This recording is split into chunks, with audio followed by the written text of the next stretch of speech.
Bonjour à tous et bienvenue sur cette nouvelle vidéo où nous allons explorer l'une des crypto-monnaies les plus influentes et incontournables du marché, Ethereum, avec son token ETH. Aujourd'hui, je vais vous partager mon avis complet sur ce projet pour répondre à une question que beaucoup d'entre vous se posent. Faut-il acheter ETH? Pour vous aider à y voir plus clair, nous allons structurer cette vidéo en trois grandes parties.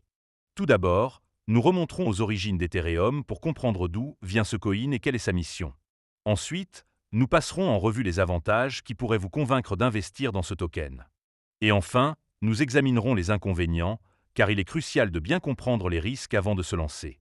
À la fin, je vous donnerai une note sur 10 pour résumer mon opinion. Alors, installez-vous confortablement, prenez un café, et c'est parti pour ce tour d'horizon d'Ethereum. Évidemment, si vous souhaitez acheter du ETH, il y a un lien de parrainage dans la description vers crypto.com. Ce lien vous permettra de vous inscrire et de recevoir un cadeau de bienvenue. Mais avant de commencer, petit disclaimer important.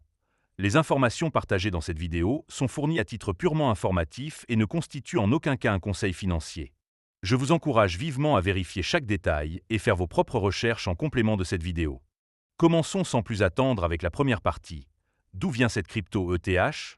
Ethereum a été créé en 2015 par Vitalik Buterin, un jeune programmeur visionnaire, avec l'aide d'une équipe de cofondateurs incluant Gavin Wood et Joseph Lubin.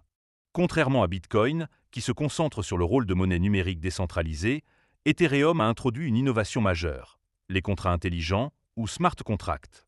Ces programmes autonomes s'exécutent automatiquement sur la blockchain lorsqu'un ensemble de conditions est rempli, ouvrant la voie à des applications décentralisées ou DApps dans des domaines comme la finance, les jeux ou l'art numérique.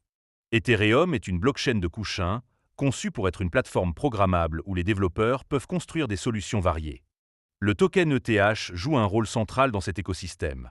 Il sert à payer les frais de transaction, appelés gas, et à récompenser les validateurs depuis le passage au Proof of Stake en 2022 avec l'upgrade The Merge.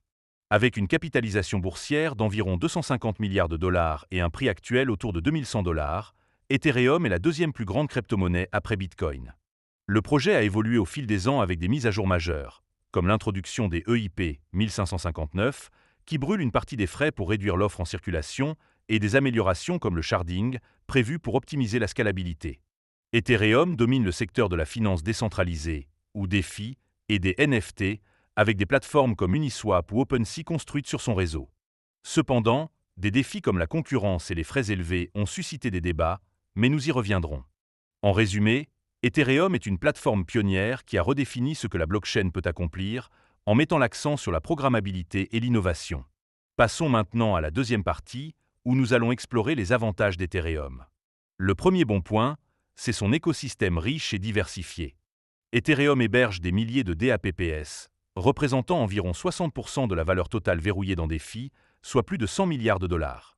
Des protocoles comme Aave, MakerDAO ou Curve permettent aux utilisateurs d'emprunter, de prêter ou d'échanger des actifs sans intermédiaire, tandis que des marchés comme OpenSea dominent le secteur des NFT. Cette adoption massive fait d'Ethereum la plateforme de référence pour les développeurs, renforçant la demande pour ETH. Le deuxième avantage, c'est la transition réussie au Proof of Stake. Depuis The Merge en 2022, Ethereum consomme 99,95% d'énergie en moins par rapport au Proof of Work, répondant aux critiques sur son impact environnemental. De plus, le stacking permet aux détenteurs d'ETH de verrouiller leurs tokens pour sécuriser le réseau et recevoir des récompenses, avec un rendement annuel d'environ 3 à 5%.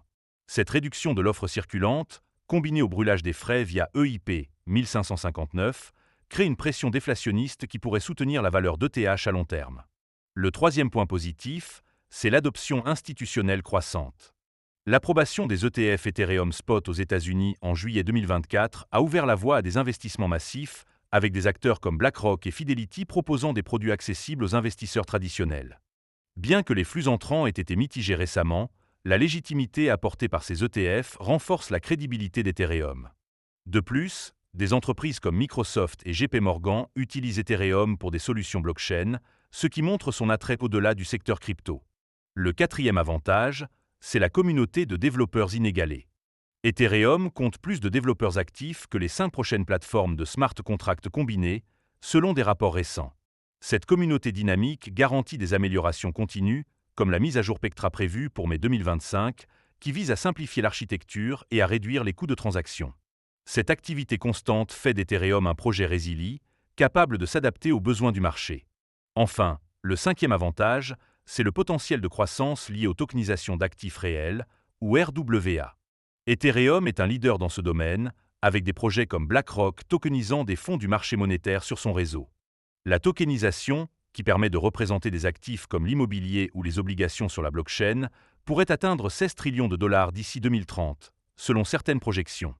Cette tendance renforce l'utilité d'Ethereum et pourrait stimuler la demande pour ETH, surtout si les institutions continuent d'adopter cette technologie.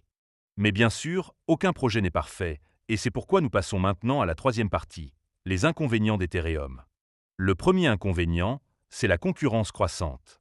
Des blockchains comme Solana, Sui et Apto offrent des transactions plus rapides et moins chères, attirant des développeurs et des utilisateurs.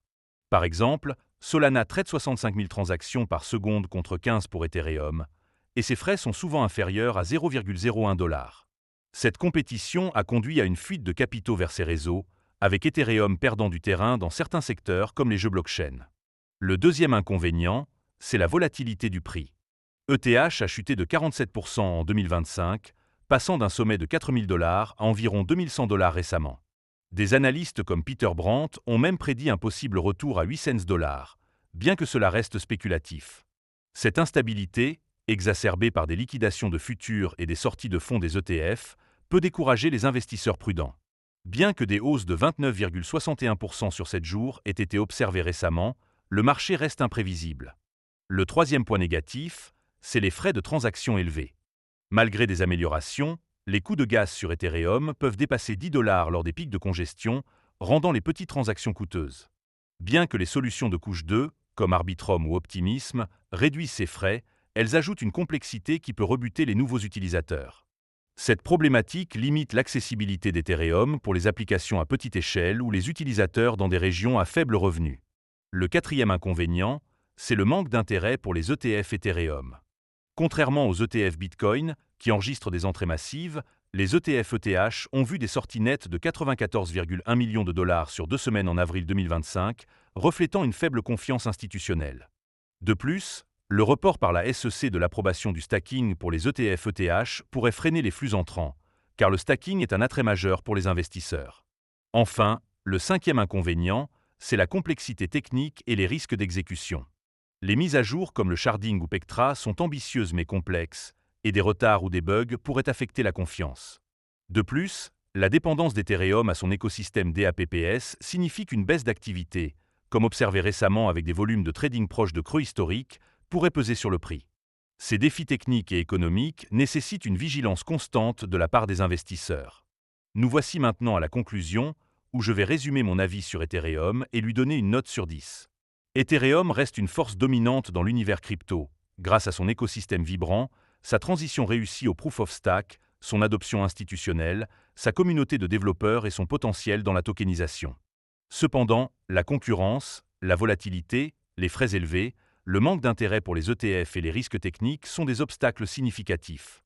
Pour les traders à court terme, ETH offre des opportunités grâce à sa volatilité, mais pour les investisseurs à long terme, il faudra surveiller les mises à jour comme Pectra et l'évolution du marché des FI. En tenant compte de ces éléments, je donne à Ethereum une note de 8 sur 10. C'est un projet fondamental avec un potentiel énorme, mais il doit relever des défis pour maintenir sa domination. Si vous envisagez d'investir, n'oubliez pas de faire vos propres recherches et de ne jamais investir plus que ce que vous êtes prêt à perdre. Merci d'avoir regardé cette vidéo. Si elle vous a plu, n'hésitez pas à laisser un pouce bleu, à vous abonner et à activer la cloche pour ne pas rater les prochaines. Dites-moi en commentaire ce que vous pensez de TH ou quelle crypto vous voulez que j'analyse ensuite. On se retrouve très vite pour une nouvelle vidéo, et d'ici là, prenez soin de vous.